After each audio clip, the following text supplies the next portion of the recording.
சாப்பிடுவீங்க. இதுக்கு மேலே நீங்கள் சீனி போட்டு சாப்பிடலாம். என்ன சாப்பிட்டு போகாமல் அப்படி இருக்க மாட்டேன்.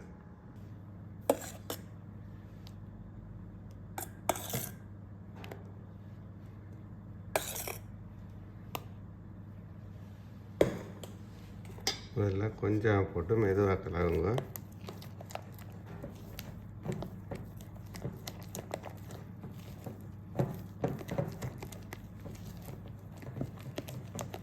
இது நான் உங்களுக்கு கொஞ்சமாக செய்து காட்டுறேன். நீங்கள் சின்ன பிள்ளைகளே சின்ன செய்து கொடுத்தா தான் சாப்பிடுவீங்க. முட்டை சாப்பிடாத ஆக்களுக்கு இப்போ இதில் நீங்கள் முட்டை இதில் செய்து கொடுக்கலாம். அப்போ விரும்பி சாப்பிடுவீங்க.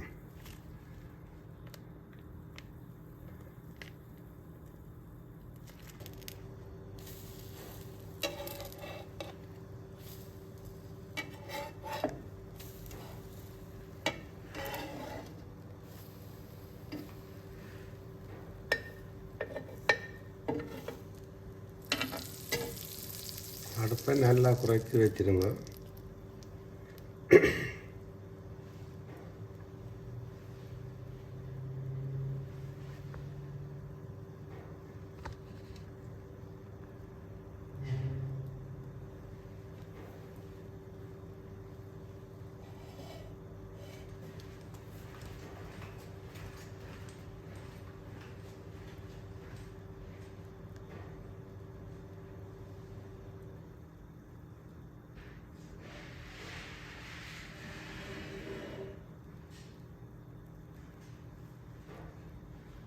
சூப்பர் டேஸ்ட்டாக இருக்கும். சின்ன பிள்ளைகளுக்கு செய்து கொடுக்கலாம். அதை விரும்பி சாப்பிடுவீங்க. இதுக்கு மேலே நீங்கள் சீனி போட்டு சாப்பிடலாம். என்ன சாப்பிட்டு போகாமல் அப்படி இருக்க மாட்டேன். பாருங்கள், 30 கிராம் மாவில் 12 துண்டு செய்திருக்குது. இதை நீங்கள் வீட்டை செய்து பாருங்க. சூப்பர் டேஸ்ட்டாக இருக்கும். சின்ன பிள்ளைகளுக்கு செய்து கொடுக்கலாம். அதை விரும்பி சாப்பிடுவீங்க. இதுக்கு மேலே நீங்கள் சீனி போட்டு சாப்பிடலாம். என்ன சாப்பிட்டு போகாமல் அப்படி இருக்க மாட்டேன்.